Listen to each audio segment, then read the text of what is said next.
Hey guys, welcome back to my channel. Spring has sprung and it's all over my face. I wanted to do a look today using some softer, prettier springtime kind of colors, but kind of amp it up and make it a little bit more drag. So if you want to see how I created this look, then just keep on watching. I'm gonna start by setting my brow bone with this shade from the Kat Von D Shade and Light eye palette. This is actually one of the few shades that I kept from that palette. Not that I didn't like that palette, I just never really used it that much, so. I also kept my two favorite shades from Urban Decay's Naked 3 palette.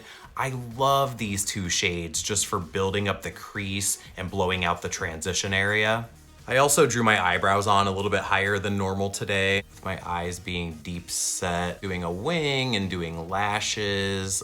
Usually that will end up hiding all of the work that I've done with my eyeshadow, especially on the lid area. So I figure if I want to do all those things and have them work, I really kind of need to amp it up and go bigger with the overall look and almost give it more of that drag makeup kind of style. So I think the one great thing about not having any natural eyebrows is that you can draw them on wherever you feel like it, and you can really kind of change your makeup look every day. You can bring them down lower for a more masculine look. You can draw them way up here if you want to do some kind of like crazy giant eyeshadow look. Definitely gives you a little bit of freedom. I do get asked quite often if I use a stencil on my eyebrows, and the answer is no. I was always really good at drawing when I was a kid, so I think that that just kind of lends itself to makeup application. Now I do want to film an eyebrow tutorial. I just kind of have to figure out how exactly I want to go about doing it. I think what's going to end up happening is it's going to be like a few different eyebrow styles in one video, because my eyebrows change on a daily basis. And again, it goes back to, you know, depending on my mood and the kind of look that I'm going for, I will draw them on higher, I will draw them on lower, but I always want my eyebrows to be somewhat based in reality.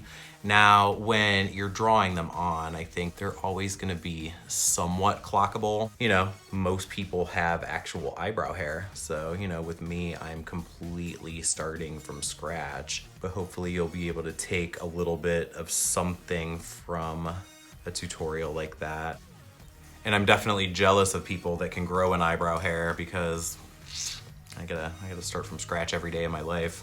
But I would definitely be lying if I said that I didn't kind of give a side eye to the Instagram eyebrow, especially when I see it on a really pretty girl in real life in the Dunkin' Donuts drive-thru on a Saturday morning at like 9 o'clock in the morning. In my mind, I kind of refer to the Instagram brow as the cartoon eyebrow, because, you know, it kind of looks like a cartoon to me. Now that I have that base laid down, I'm gonna go in and deepen the crease with Androgyny from the Androgyny palette. So I'm actually filming this tutorial on Easter Sunday or April Fool's Day, whichever way you would like to look at this Sunday. And where most of the rest of the world is probably celebrating a holiday today, I am hanging out in a quiet house by myself and painting my face, which is actually how I would prefer to spend a day off. Holiday or not, I'm just not really that big on holidays, aside from Halloween. But as far as any of the other holidays go, the only reason I really care about any of them, or, you know, the only way that I will really celebrate most of them, is by watching the horror movies that go with said holiday, which Easter for me is usually celebrated by watching a zombie movie marathon.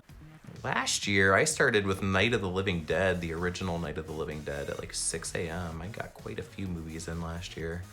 At this point, I think it's around noon, and I haven't watched any movies yet.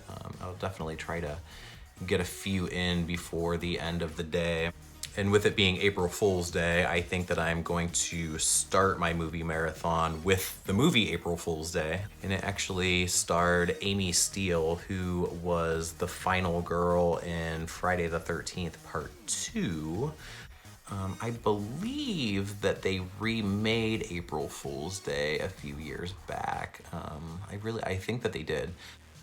And I never saw it because if memory serves, the remake of April Fool's Day was one of those PG-13 horror movies, which I don't really get into that much. But for me, Easter is about the Easter Bunny and zombies. We'll definitely be watching not only my favorite zombie movie, but my favorite movie of all time is a zombie movie called Return of the Living Dead 3. It's a tragic tale of two lovers, Kurt and Julie, who are running away from home. You know, they're teenagers. Julie dies in an accident.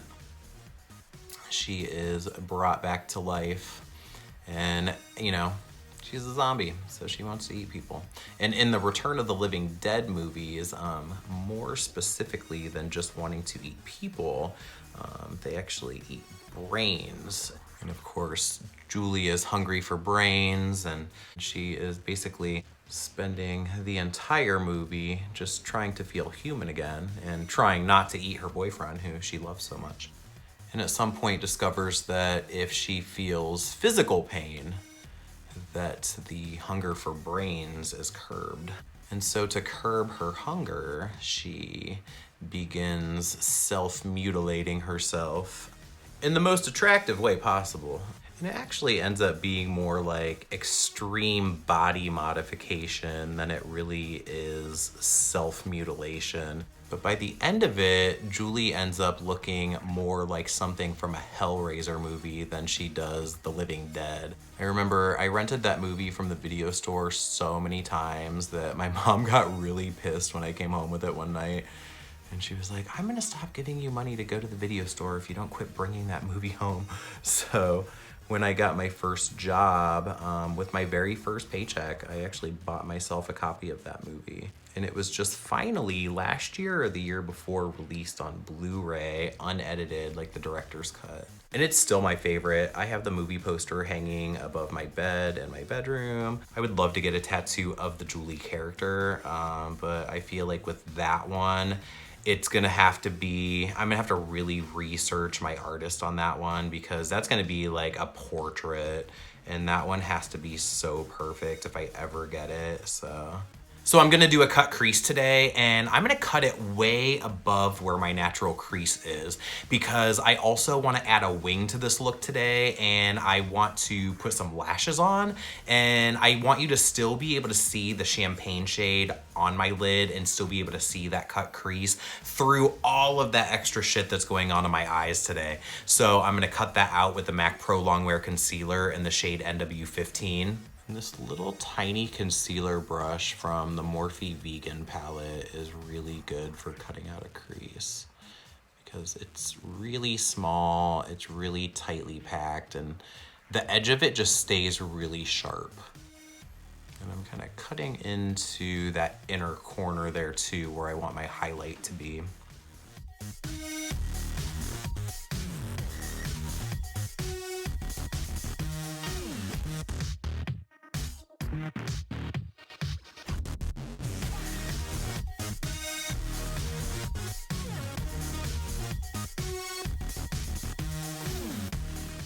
And then on top of the concealer, I'm gonna go in with some NYX glitter primer to really give that shimmer shade some grip and something to stick to. And then going right on top of that with Pink Champagne from Anastasia. And this is one of those colors that's like, it's pressed hard, it's really crumbly, so it's kind of a pain in the dick to work with.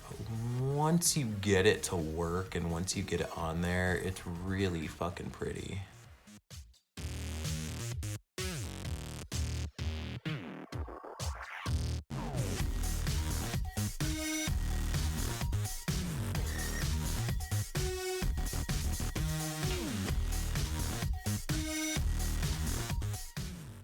Go ahead and blend out these corners a little bit with some more Androgyny and Volcano.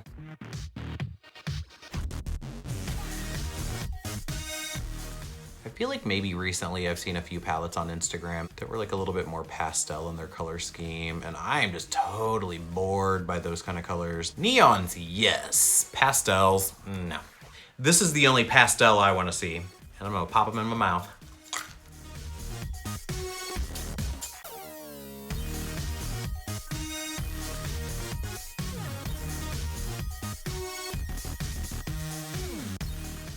I could wrap that pink champagne color around the underneath part of my inner corner there, but I'm gonna go ahead and put the MAC Vanilla Pigment on top of that liner that I just set down, just because I am gonna be using vanilla as my cheekbone highlight, and I wanna kind of tie that to my eye look just a little bit.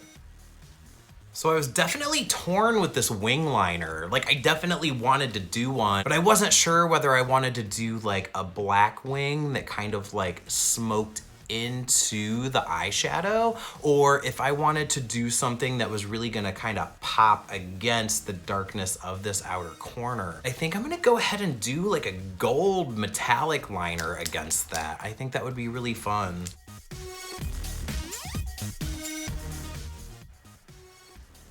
I am looking down into a mirror, staring at my nose hairs.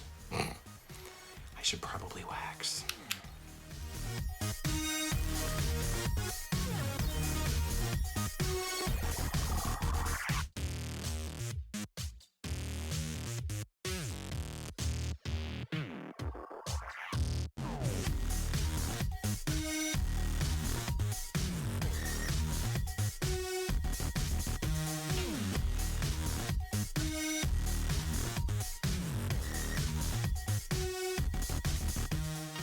We'll go ahead and pretend I have some cheekbones and highlight them with some vanilla pigment.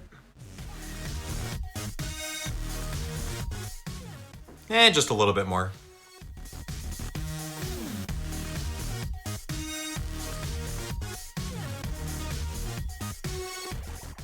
And since I definitely haven't mastered lashes enough to put them on camera, I'm gonna go ahead and do that off camera, and I'll be right back with the final look. So there we have it. Lashes are on, and I am pretty much a drag queen. If you like this video, if you want to see more, be sure to give it a thumbs up and hit that subscription button down below. Be sure to tell all your friends about it so they know to watch, and I'll see you guys on the next one.